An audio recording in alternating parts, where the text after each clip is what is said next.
Hola, ¿cómo están? Acá Natalia, estamos acá en el Día del Maestre. Feliz día, primero, por un lado, a todos los docentes, educadores y maestres. Eh, Antes que nada, lo que quería decir es, en este día tan especial, Carlos Fuente Alba, presente. Bueno, y ahora para empezar vamos a entrevistar a Flor Califato, que ya me está pidiendo acá para ingresar. A ver si tenemos a Flor. ¿Me escuchan bien?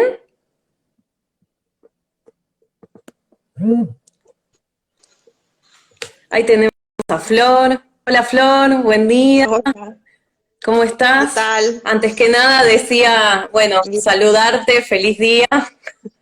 ¿Me escuchás bien vos? gracias. Sí, sí, te escucho. ¿Vos me escuchás? Yo te escucho bien, sí. Saludamos Qué también bueno.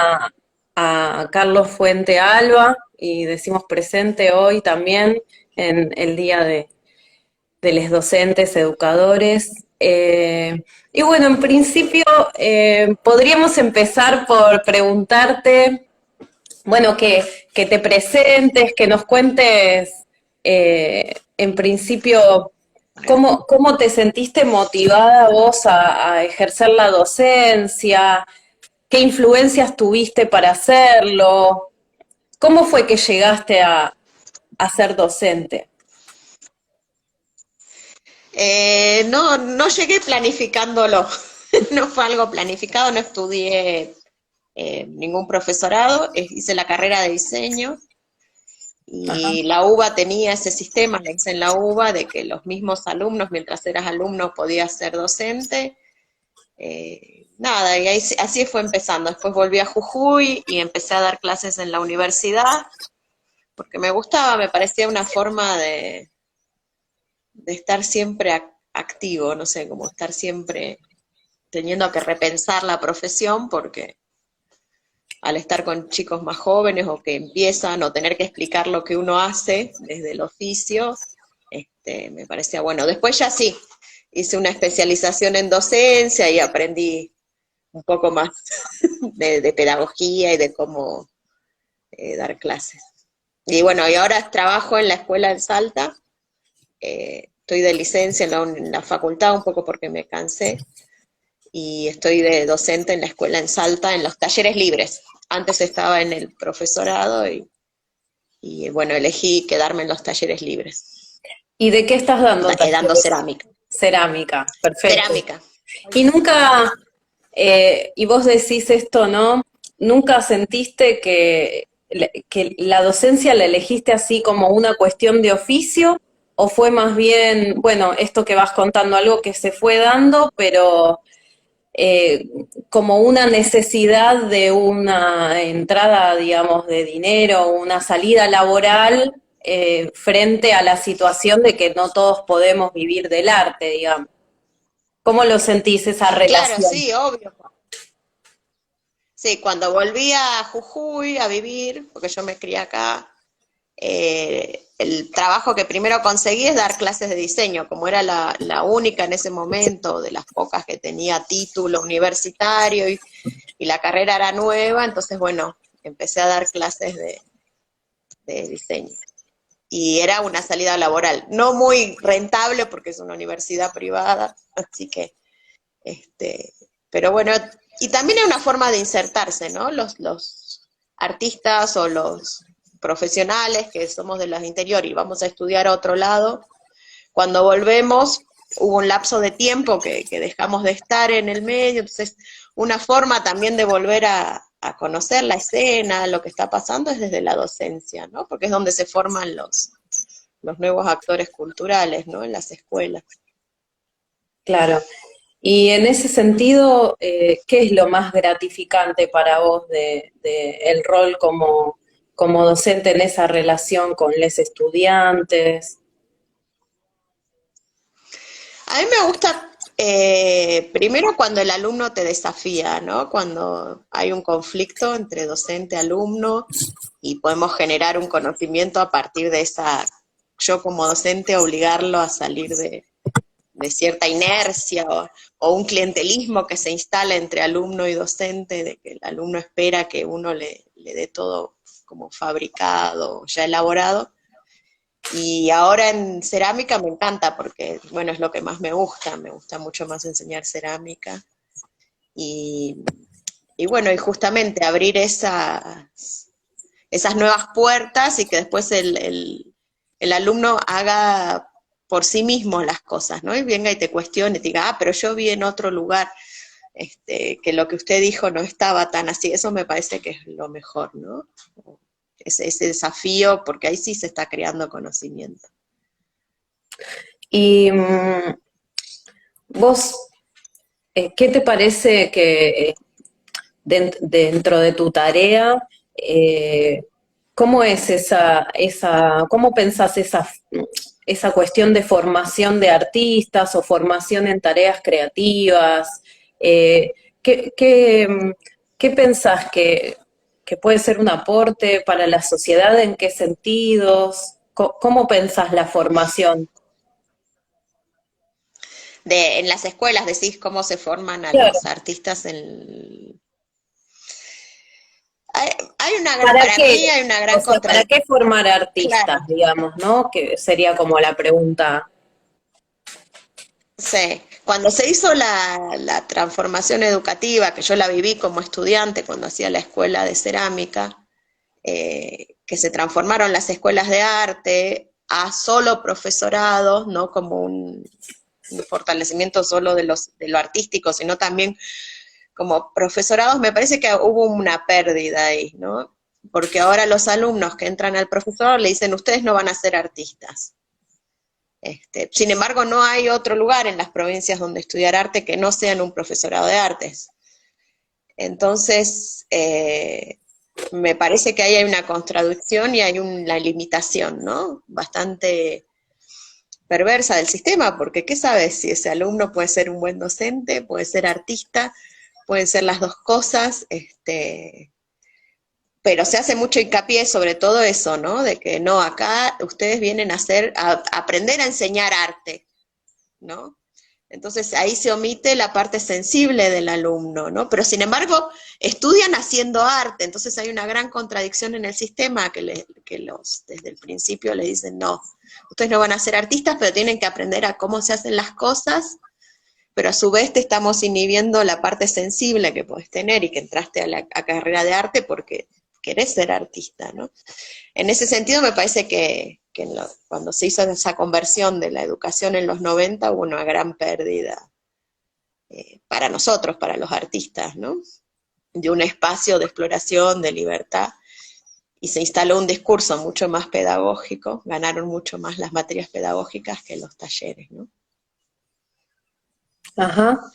Este, y, y en ese sentido, vos, digamos, ¿qué crees que le faltaría a la educación artística? ¿Qué aportes habría que hacer? No solo desde tu rol como docente, sino en un carácter, en términos más generales. ¿Qué te parece Me que... parece que sí, debería el alumno poder ejercer una libertad mayor dentro de su formación académica, ¿no? Entonces, no limitarlo a lo pedagógico, si hay alumnos que no, o sea, yo creo, si yo fuera ministra de Educación, cambiaría las estructuras educativas en el sentido que si un alumno solo quiere cursar materias de taller puede hacerlo, si quiere ser docente también lo puede hacer, y que haya como formaciones intermedias, ¿no? Más específicas y más libres para que pueda explorar la práctica, ¿no? Y también contemplar que dentro del arte hay muchos oficios, no solo ser el artista que expone en museos, ¿no? Hay muchos oficios asociados al arte. Lo digo principalmente de la cerámica, desde hacer moldes, construir hornos, fabricar, hay un montón de otros elementos que hacen a la formación, que son salidas laborales, y que vos si centrás, sobre todo, lo vuelvo a decir, en el interior, que no tenemos universidades de arte para formar licenciados, y solo hay profesorados, estás negando todas esas posibilidades laborales también, ¿no? Entonces me parece que habría que pensar una educación hacia el interior del país, aunque la palabra interior es horrible, pero eh, más diversa, ¿no? Y más flexible. ¿Y cuáles son todos esos lugares, digamos, que hay de formación artística? Ahí donde vos estás. Eh, en Jujuy solo hay un profesorado de artes visuales, que tiene ahora unas orientaciones, porque también en esta reforma de los 90 se unificaron en artes visuales, como también si fuera todo lo mismo, muy centrado en la pintura, lo cual no digo que sea bueno o malo, sino que bueno, que sí acota la oferta. Ahora abrieron nuevas áreas, fotografía, cerámica, después hay una universidad de diseño gráfico, y bueno, hay profesorado de danza. El de danza, por ejemplo, es mucho más fuerte, tradicionalmente, ¿no? Y el de teatro. Y también está el de música. Acá hacen una pregunta que íbamos a apuntar a eso justamente. Mariela Scafati pregunta si pudiste resolver el taller de cerámica a distancia, digamos, si pudiste hacer eso, si pudiste dar clases. Sí, a mí me pasa que como doy taller libre, los alumnos que tengo es muy distinto a que si yo tuviera que calificar, ¿no? Tengo la ventaja que no tengo que calificar. Tampoco tengo un contenido estricto, ¿no? Entonces, es muy difícil dar cerámica online, hay toda una parte que se pierde, que es lo sensible, lo experimentar, el contacto con el material y bueno, y todo lo que es horneada. Mm, A mí yo lo resolví haciendo estas entrevistas a ceramistas desde la cuenta que creamos con los docentes de talleres libres, como una forma de acompañar a los alumnos que tengo anotados y que les interesa. Después, bueno, hacemos algunas charlas y por WhatsApp y todos los formatos mixtos que ya estamos usando los docentes, ¿no? Pero es muy difícil porque no todos tienen los mismos recursos, no todos tienen material o posibilidad de hornear, entonces bueno, lo mío ahora es como una consultoría técnica de cerámica, según lo que va haciendo cada alumno con su posibilidad, ¿no? Claro, pero tuviste, por ejemplo, la posibilidad de ver los materiales que están produciendo. Digamos que es muy complejo, ¿no? Justo Claro, algo. es súper complejo. Tengo algunas alumnas que tienen arcilla, entonces me mandan las piezas, me dicen cómo las pueden cocinar, qué tipos de hornos precarios se pueden hacer. Entonces, bueno, estamos en ese proceso de ver que con lo que hay, que pueden ir armando, ¿no? Eso sí, me mandan fotos, hacemos Zoom. Lo de las charlas con talleres de ceramistas les gustó mucho porque van viendo que hay distintas posibilidades técnicas. Lo que sí está bueno que muchas que antes iban y compraban la arcilla, ahora están yendo a buscar. La ventaja de que en Salta tienen, pues yo doy Cantera. clases en Salta, vivo en Jujuy, pero de Salta. Arcilla fácil de acceder, entonces bueno, eso, pero lo pondría como un consultor cerámico más que como una clase. Como un consultor. ¿Y qué tipo de técnicas para cocinar las piezas les estuviste explicando ahora con esto de la pandemia, esas que nombrabas? Eh, claro. Bueno, vimos técnicas así de la región, digamos que es cocinar sobre el suelo, o con acerrín, sobre parrilla, o sea, las técnicas más básicas que ni siquiera tengan que levantar un horno. Ahora quedó pendiente que iban a probar esas y el próximo encuentro ya era tratar de construir un horno pequeñito o por lo menos de explicarles cómo era. Igual es muy disparejo porque justamente como no es que tienen que cumplir un contenido, sí veo a mis colegas que están dando en el profesorado cerámica también, realmente las admiro porque es dificilísimo, ¿no? Sostener 4, 3, 5 cursos de distintos niveles. Es muy difícil en esta situación, ¿no? Y bueno, una pregunta obligada también es que nos cuentes allá cómo ves vos que afectó la pandemia, más allá de la labor, de la labor docente, como a los artistas, a los educadores del arte y la cultura en general, digo, por estas cuestiones de la falta de acceso a los talleres, de por ahí tareas que estaban en algún estado de precarización, digamos, o tareas independientes. ¿Cómo lo viste Mira, ahí? a mí me afectó muchísimo. Sí, desde lo laboral a mí me afectó muchísimo porque tenía muchos proyectos laborales que se cayeron, económicos. Después, como tengo pocas horas docentes ahora, tengo solo 9 horas formales, sin embargo, con esas 9 horas yo no me puedo presentar a ningún subsidio porque ya figuro como que tengo un trabajo de relación de dependencia, entonces nada pude lograr. Eh, los créditos que sacaron para las computadoras, tampoco, porque cobro trabajo en Salta, cobro por un banco provincial, no por el Banco Nación. Eh, y lo peor, que lo que me parece que deberíamos pensar como colegas, que en ese contexto que no tengo plata, no puedo dar clases particulares, cuesta la venta, produje como nunca, pero vender no es fácil. Aprendí a vender online. Sin embargo, me llegaron, no sé, 20 ofertas laborales de trabajar gratis y de otros colegas, ¿no? Que, que está como naturalizado. O sea, no puedo presentarme a subsidios, no puedo presentarme a créditos, etcétera, porque tengo este trabajo de relación de dependencia. Soy un artista monotributista como todos, y otros artistas, o sobre todo más que artistas, curadores, ¿no? Te ofrecen a participar proyectos de manera gratuita, o instituciones.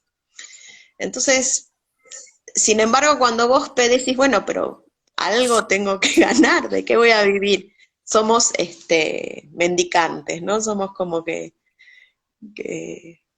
no sé, que somos unos vagos que solo queremos ser mantenidos por el Estado. Sin embargo, instituciones estatales, curadores y otros actores del arte te piden, ¿por qué no haces esto? O sea, ¿no querés participar de todos proyectos gratuitos donde no voy a ganar nada en este contexto?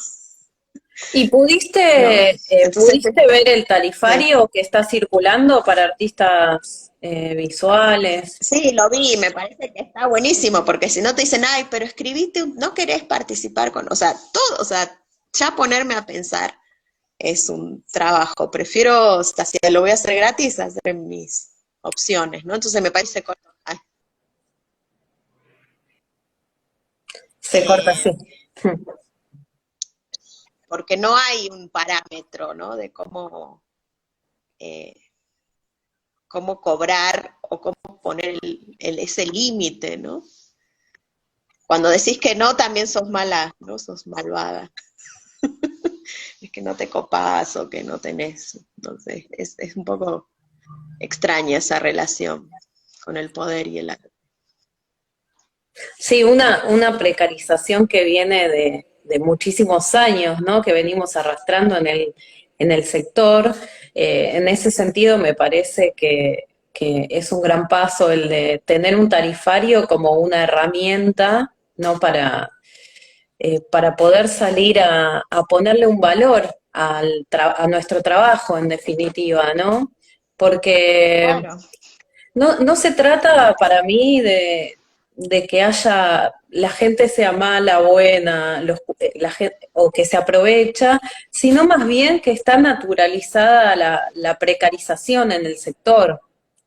No nos damos cuenta ni nosotros mismos a veces, ¿no? De esa situación. Creo que perdimos. Se me corta un ¿Estás? poco. Ahí estás.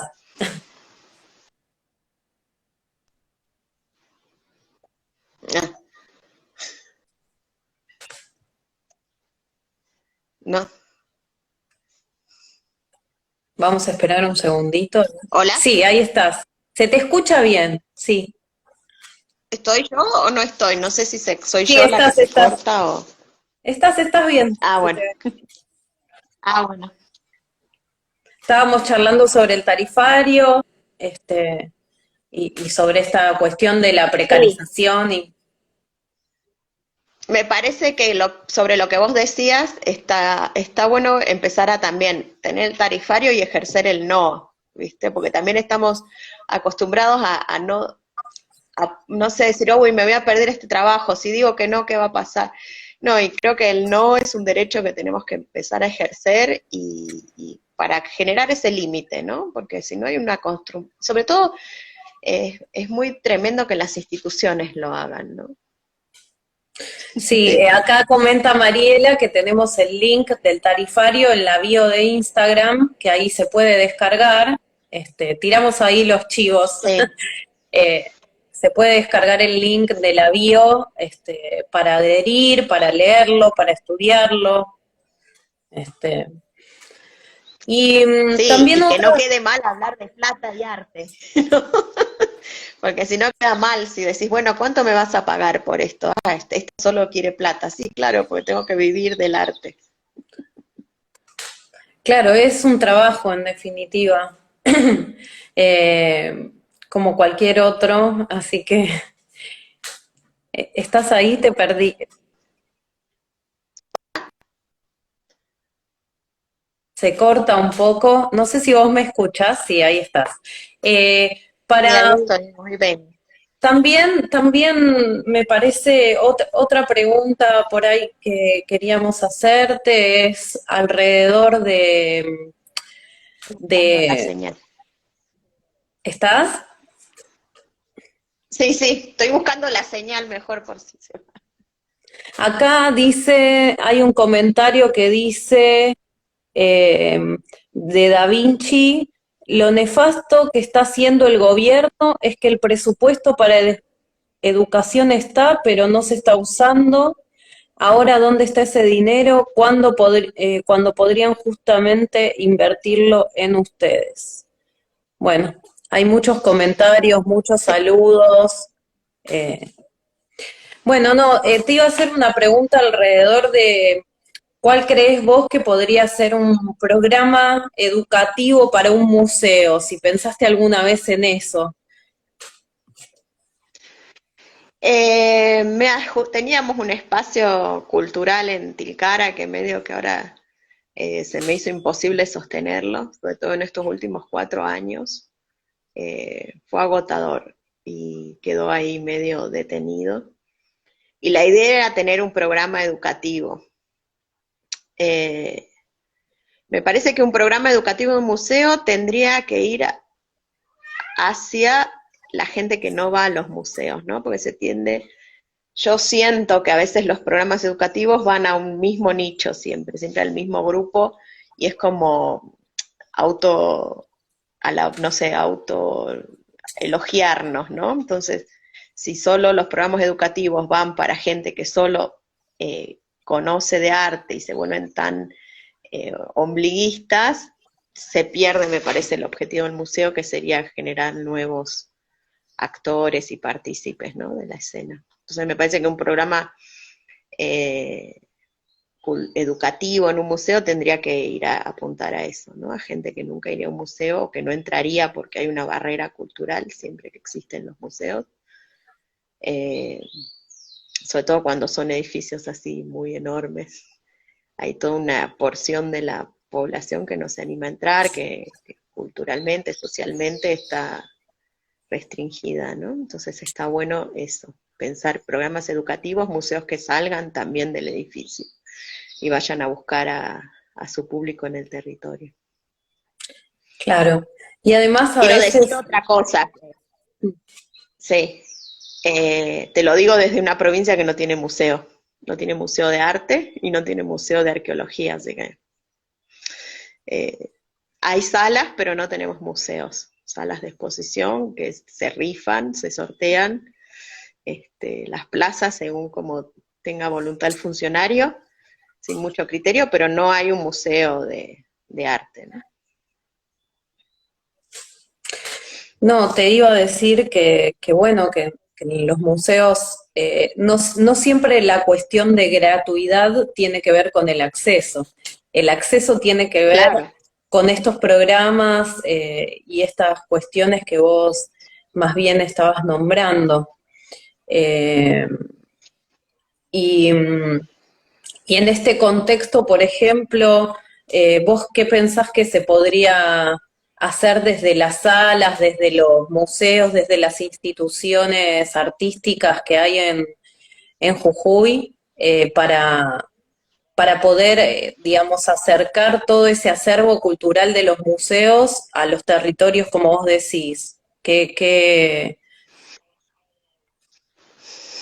No lo sé, es muy es difícil. difícil. Eh, es difícil sobre todo por el contexto político de nuestra provincia y la visión que se tiene de la cultura en provincias turísticas, ¿no? Eh, Desde que Jujuy se instauró como una provincia que su principal fuente de ingreso va a ser el turismo, la cultura quedó totalmente supeditada a eso, eh, a lo folclórico, a lo de acompañar y como un elemento de adorno al espacio turístico. Y, y, se desplazó el centro hacia los artistas, digamos. Eh, Todo lo que se produzca o se haga o cualquier evento está supeditado a esta folclorización de la cultura, creo que le digo yo, ¿no? Folclorización no desde lo popular, sino folclorización para el turismo. Entonces es muy difícil la escena en estas provincias del NOA. Creo que en Salta pasa también, ¿no? Entonces vos vas a lugares como Cafayate, donde hay artistas buenísimos, o en Tilcara, y como son artistas contemporáneos, están muy, muy invisibilizados porque lo que se pretende es determinada estética para el turismo. Entonces, Acá, solo fortaleciendo la escena local de los que viven, claro, y eso cambiaría. Flor Brecha O sea, dice. a nosotros nos pasa que cultura está unida al Ministerio de Turismo, entonces Claro, claro, te iba a decir, en varias provincias pasa eso. Acá Flor Brecha dice, es el mismo problema que tenemos en Mendoza y en otras provincias. claro, Yani Dávalos dice en Misiones también. O sea, sí, claro, sí, sí sucede eso, que el Ministerio de Cultura está unido a turismo y esta cuestión que vos estás señalando. Bueno, nos vamos sí, quedando cortitas de tiempo, pero te hago una pregunta dale, más para cerrar. ¿Qué pregunta te dale. gustaría que te hagan en el día de hoy que no te hicimos? ¿Qué te gustaría Ay, no sé, decir? es muy difícil. Bueno, no, quería homenajear a dos, como es el Día del Maestro, ahí habíamos hablado antes, y tuve dos maestros excelentes, sobre todo en cerámica.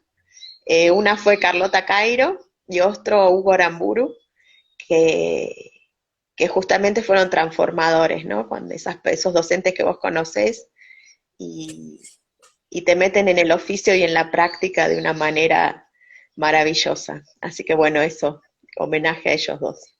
Muy bien, muy bien. Bueno, que tengas un buen día.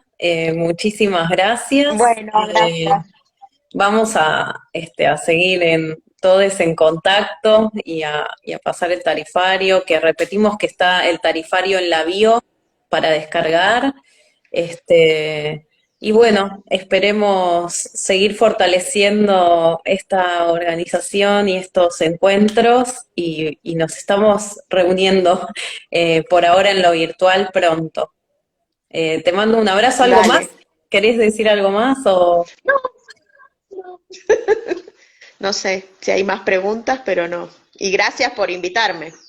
Bueno, vamos a seguir ahora en breve. Me voy a comunicar con el segundo invitado, así que bueno, gracias, Bueno, Flor. chau. Nos estamos viendo De prontito. nada. Dale. Ahora, Chau, chau. Vos me tenés que dar de baja, creo, o yo me voy. Ahí. ahí está. Bueno, eh, ahora estamos esperando a Lucas. Di Pasquale, que no sé si anda por ahí, le vamos a mandar un mensajito. Veníamos diciendo que hoy recordamos a Carlos Fuente Alba en el Día del Docente.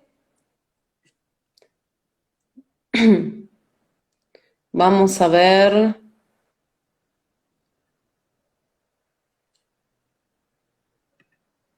Lucas, ¿estás por ahí?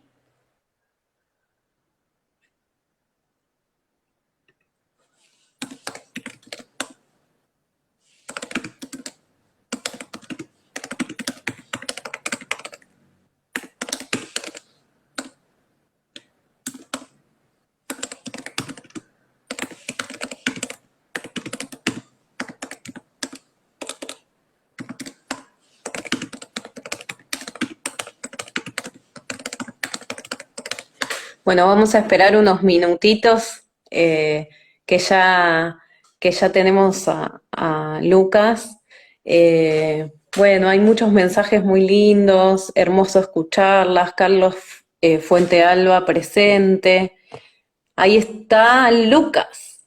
A ver, estamos esperando ahí que se conecte Lucas. Ahí le di autorización. Así que vamos a ver. ¿Estoy? Hola Lucas, ¿cómo estás? Buen Hola, día, Nati. Buen día. feliz día, feliz día. Bueno, gracias. Bueno, estamos acá, recién estábamos charlando con una compañera de Jujuy que nos estuvo contando sobre, voy a correr el celu acá, sobre, bueno, sobre la docencia, sobre su rol de educadora, sobre cómo estaba su provincia. Así que bueno, en Sí, principio estaría bueno estoy que te escuchando. presentes, que te presentes y que nos cuentes a qué te dedicas, qué Ujú. haces, dónde estás, o sea, Bueno, eh, mi nombre es Lucas Di Pasquale. Actualmente soy profe en la Facultad de Artes de la Universidad Nacional de Córdoba. En Córdoba hay dos instituciones educativas fuertes, una que es de la Universidad Nacional y otra que es de la provincial. Yo estoy trabajando en la Nacional. Estoy en dos materias, una que es dibujo de cuarto año y otra que es seminario de trabajo final. Eh, Inicialmente mi trabajo mayoritario en relación a cuestiones, digamos, relacionadas con la docencia fue más que nada en coordinación de espacios de clínica sobre todo, y en un segundo momento ingresé como profe en la universidad y bueno, y hace no sé, hace unos 10 o 12 años que soy profe acá en la Universidad de Córdoba. Y bueno, he trabajado sobre todo como desde la docencia con un interés que ha ido creciendo mucho con el tiempo. Es una actividad que me ha ido como tomando y que me encanta. Y a su vez tratando de o pensándome como docente productor, digamos, como también con actividades artísticas, con una participación en la escena artística de Córdoba y bueno, digamos, como una idea de estar en la academia y estar en el campo, ¿no? De ir alimentando y retroalimentándome y generando vínculos en esos dos espacios, más o menos en ese... Y dentro de esa práctica también mi práctica artística muchas veces está bastante enfocada en el dibujo, o sea que también tiene relación con las materias que estoy. También trabajo como profe en un seminario de edición gráfica experimental, que también tiene que ver con parte de mi práctica artística que tiene que ver con lo editorial. Así que bueno, trabajo bastante en vínculos entre ese hacer artístico y la práctica docente. claro. Y en ese sentido, justamente que vos estabas diciendo, ¿cómo crees que influye la docencia en tu práctica artística en concreto? Eh, bueno, me parece que debe influir de muchas maneras. A mí me interesa que la práctica artística influya a la docencia y que la docencia influya a la práctica artística. Primero está la cuestión de vínculos con una cantidad de gente que, sobre todo estando en una universidad, ¿no? de personas, estudiantes y estudiantas que están produciendo y están pensando sobre el arte. Esos vínculos me influyen. A mí, en general, más allá de la práctica docente, me interesa pensarme como como alguien que genera una producción contagiada 100% de otras producciones, ¿no? De colegas en concreto, y también eso se da, digamos, cuando uno trabaja en una institución educativa donde está en contacto con un montón de gente. Entonces a mí me parece que hay una relación grande desde cómo nos influenciamos.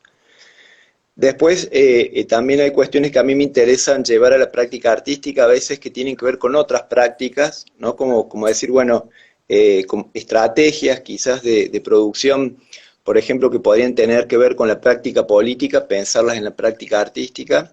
Y así, también me interesa que estrategias que tienen que ver con la práctica docente, ensayarlas en la práctica artística. Entonces ahí también me interesa siempre como pensar esas influencias, no solo como influencias, sino como maneras de hacer, como contagiar una práctica de otra adrede. También hay algo que siempre pienso, que es que las instituciones educativas te van te van demandando tiempo y cada vez más tiempo y cada vez más tiempo, y ahí también hay como una especie de negociación que uno tiene que ir generando para poder no dejarse consumir 100% por la institución, digamos, ¿no? Como decir, bueno, soy 100% académico y todo mi hacer se termina desenvolviendo acá adentro, sino que me interesa tratar de ahí estar como diciendo, bueno, tengo que reservar también tiempo para generar otras actividades por fuera de la academia, y ahí es como también una idea de ir poniendo algunos frenos digamos, parates para decir, bueno, también no quiero que todo mi mundo pase acá adentro, ¿no?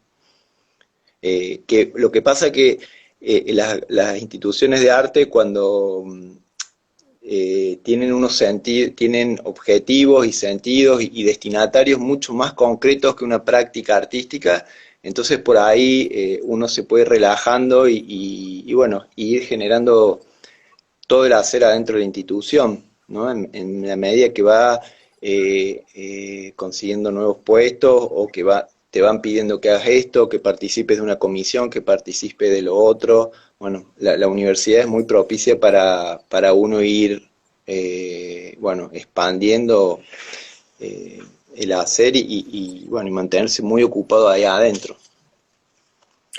Y ya que hablabas hace un rato de influencias, ¿recordás algún maestre importante para vos, o querés recordar a alguien hoy, o alguna anécdota, alguien que te haya marcado?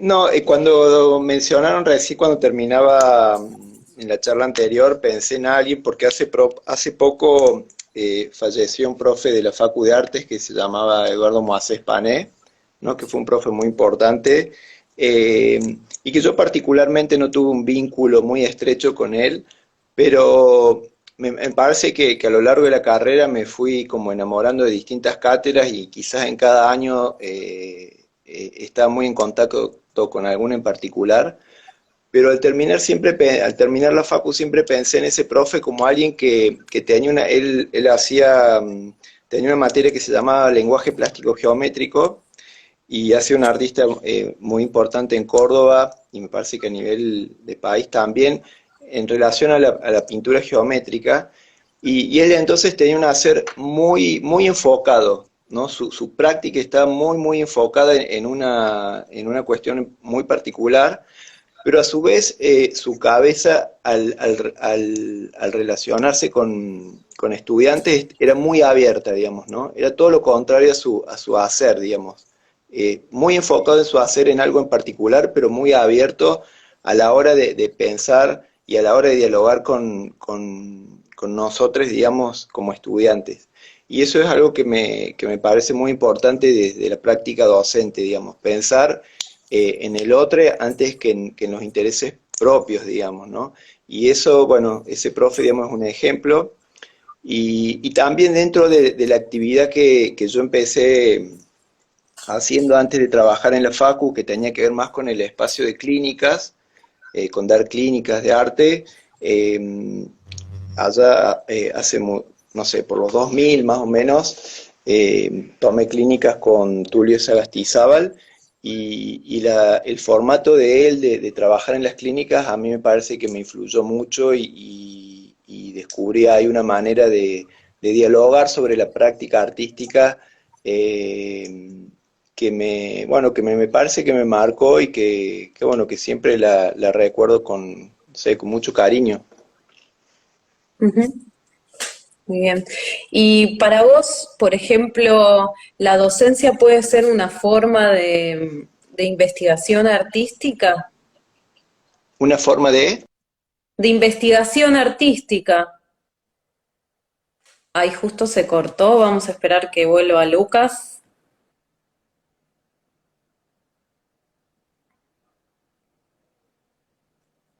Acá justo Mariela pone Tulio, gran profe, educador. Bueno, ahí volvió Lucas. Sí. Eh, no, te estaba preguntando si pensabas que podía aportar la docencia a esta cuestión de hacer una forma de investigación artística, o sea, ¿qué aportes te da a la labor tuya creativa, la docencia? Eh, la docencia, para mí, primero que nada, es una investigación en docencia. O sea, uno haciendo docencia investiga cómo se es ser docente. Para mí eso está antes que nada, porque, digamos, me parece que ser docente en artes particularmente, ¿no? Uno va a un espacio de artes y recibe una formación y a veces piensa que la formación tiene que ver con dinámicas que vienen de años, de años y de años que se van repitiendo. Y me parece que la cosa tiene que ver más con uno todos los días preguntarse cómo se enseña, cómo se aprende, cómo se comparte la práctica artística, ¿no? Y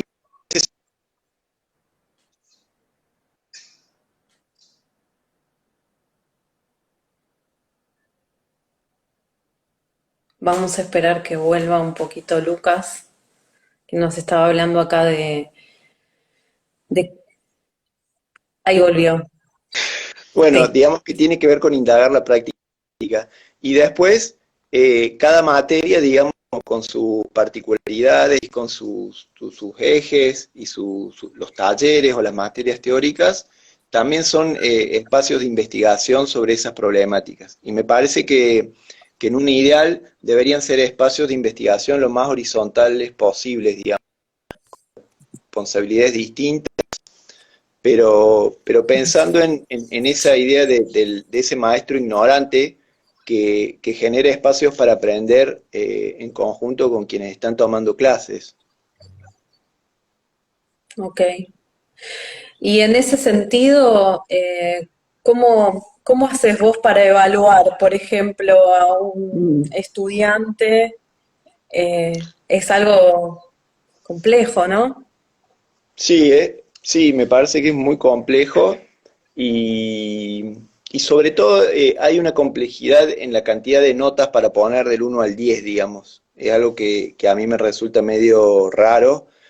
Yo en general, no sé, algo que pienso es que uno hace unas propuestas y yo en general también sé que trabajo en cursos altos, digamos, ¿no? La materia de trabajo final es una materia donde uno está haciendo el trabajo para terminar la facultad y el dibujo que estoy es el último taller de dibujo. Y un poco pienso que dentro de lo que pedimos en el cursado, eh, hay una idea de que uno podría decir aprobó o no aprobó y les pedimos que desarrolle un poco más para terminar la materia. Como que habría dos notas, digamos, ¿no? Como aprobar o no aprobar. Ese sería como un ideal. Y después dentro de quienes, una vez que aprobaste, me parece que hay distintos grados de profundidad en los desarrollos de los estudiantes, digamos, ¿no? Te interesa más una materia, te interesa más otra, entonces hay algunas producciones que se destacan por dedicación de tiempo, porque están como muy metidas en esa práctica, en ese tipo de taller, en esa materia, y bueno, y hay gente que profundiza más que otra, y por ahí a la hora de evaluar eso me parece que es como algo a tener en cuenta, pero después de eso no, no sé, no pienso en otro tipo de evaluaciones tan como, bueno, la cuestión numérica del 1 al 10 bueno, no me llevo tan bien con esa idea. Ajá. Y bueno, también preguntarte cómo está afectando, digamos, la pandemia tu labor en la docencia, digamos, qué complejidades tuvo todo este proceso, si estás pensando en nuevos modos de, de, de este quehacer como educador en este Eh, nuevo contexto, con estos nuevos materiales sí, digitales. sí, por un lado la virtualidad, digamos, demandó como mucho trabajo en un inicio, ¿no? Como muchas situaciones que uno las daba hablando en el espacio del aula, tuvieron que pasarse, o sea, tuvimos que generar todo por escrito y eso demandó bastante trabajo, pero a su vez tuvo algo positivo que es que tenemos todo un material escrito que antes no teníamos. La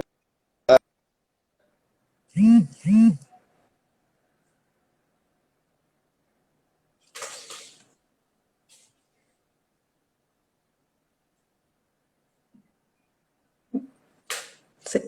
Ahí está, se cortó un poquito. Sí. que, que más allá de lo que sabemos de la no presencialidad, digamos, de todas esas distancias que nos generan la complicación para generar nuestros vínculos en lo presencial, particularmente siendo un profe universitario me he sentido como privilegiado.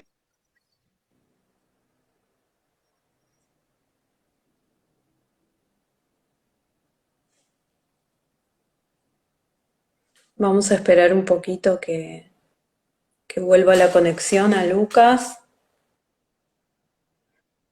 Sí, acá hay comentarios, qué complejo el tema de la evaluación numérica.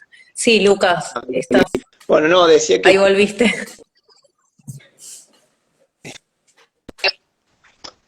estoy ahora. Sí, ahora sí. Sí. No, decía un poco que sí, que como me he sentido en parte un privilegiado por el hecho de estar en una institución donde estoy cobrando todos los meses y mantener mi trabajo personalmente, ¿no? Después, yo he intentado poner toda la energía para generar dentro de la virtualidad la mayor presencialidad posible. Me parece bueno, que el desafío que hemos tenido es de que la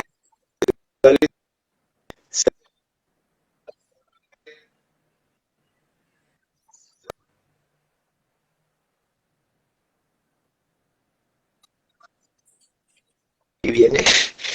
Yo pensaba un poco que a veces uno estando en un aula, ¿no? Estando en contacto con estudiantes, puede generar distancias infranqueables, digamos, ¿no?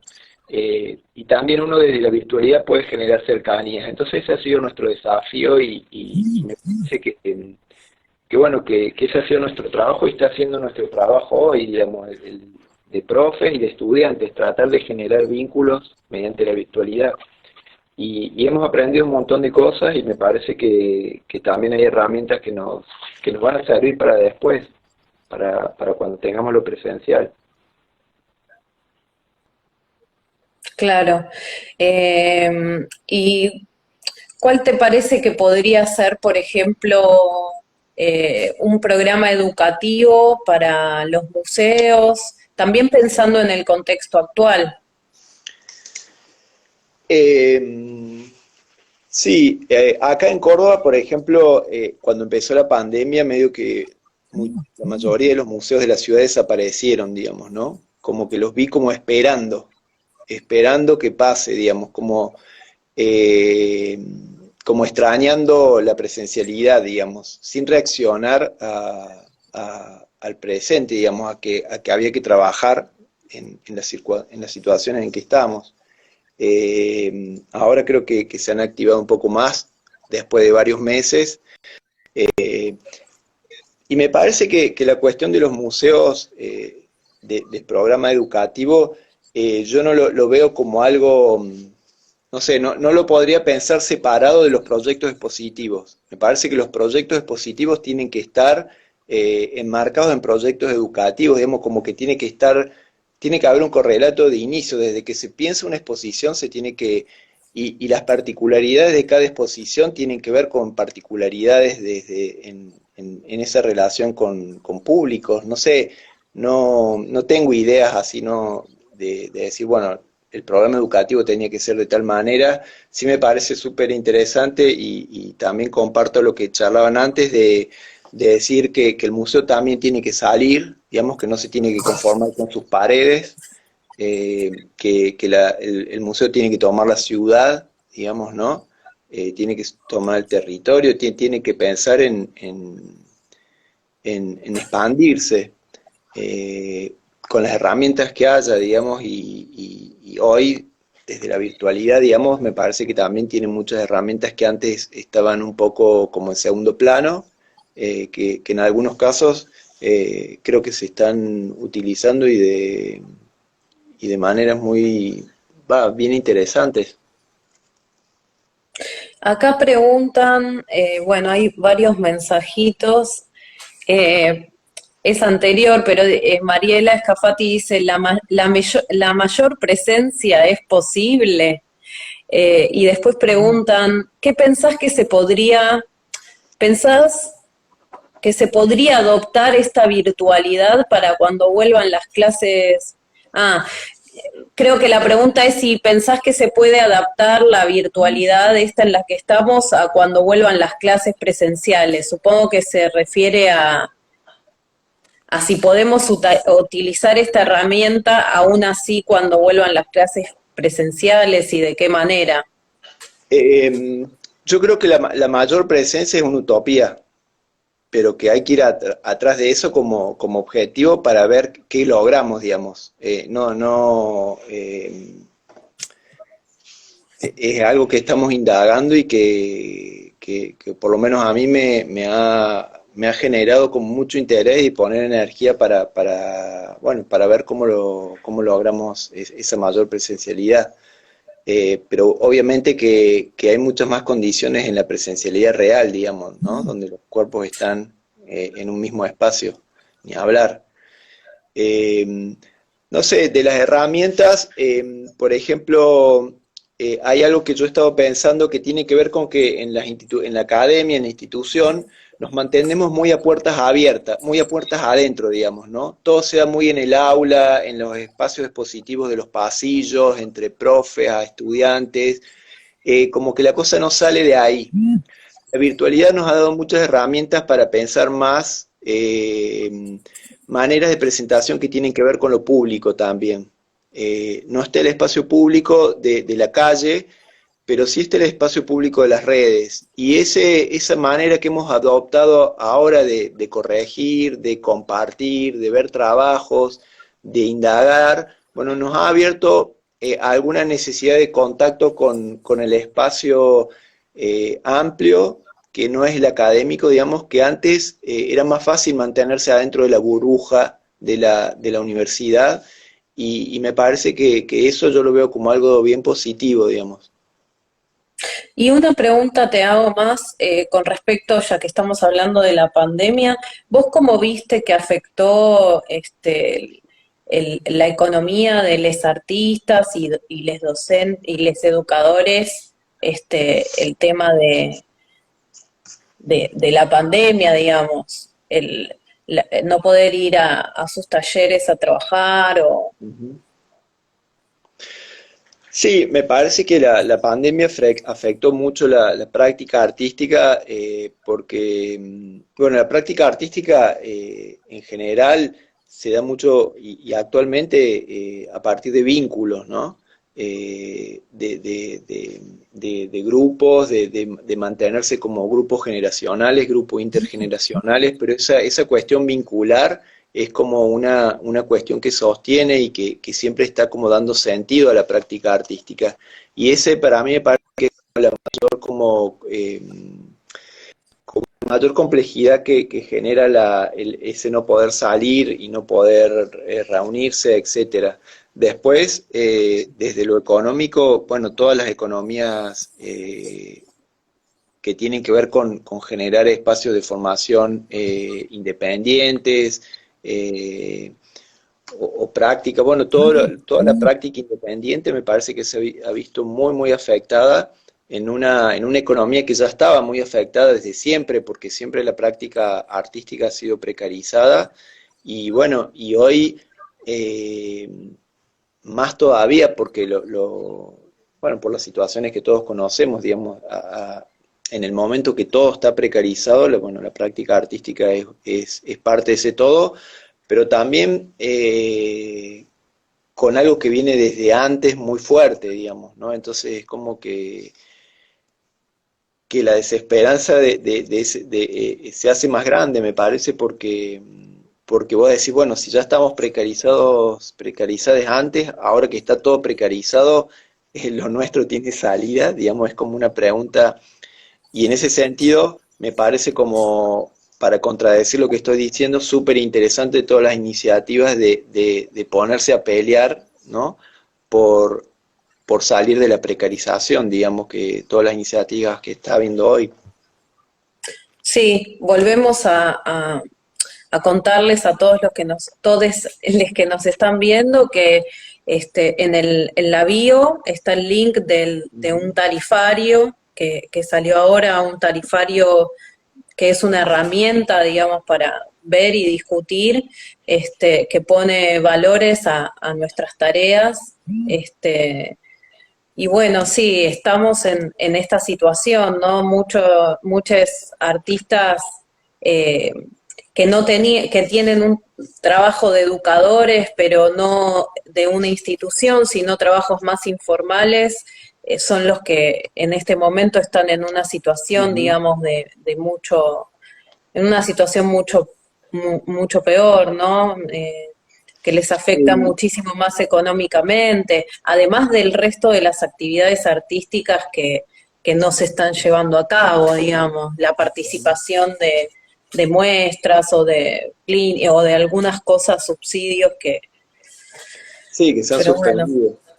También, no, en relación al tarifario, comento algo, ya que estamos, sí, no, porque vi algunas discusiones en las redes de que estar a favor o estar en contra o adherir o no adherir.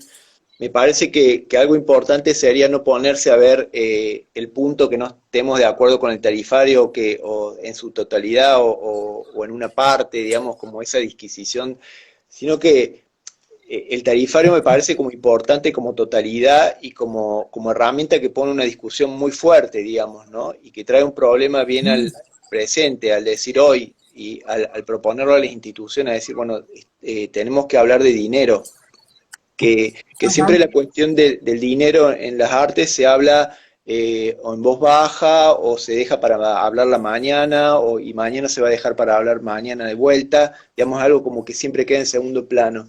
Y el tarifario, más allá de que estemos de acuerdo con los precios, de acuerdo con las divisiones que genera, no sé, de acuerdo en su totalidad, me parece muy importante como una herramienta para hablar de un problema grave que está dentro de que tenemos como bueno, que tenemos dentro de nuestras prácticas, digamos, un tipo de esa precarización que tenemos naturalizada, con el tarifario viene a proponerlo como problema entre nosotros mismos y también sobre todo para pensarlo con las instituciones en las cuales se desarrolla la práctica artística. Sí. Bueno, Lucas, tenemos que ir cortando, Bueno, queda ya bárbaro. poquitito. Te agradezco muchísimo y también, bueno, saludamos todos los educadores, que si hay un gremio que lucha por su salario y por mejores condiciones laborales año a año son los educadores, los docentes. Así que bueno,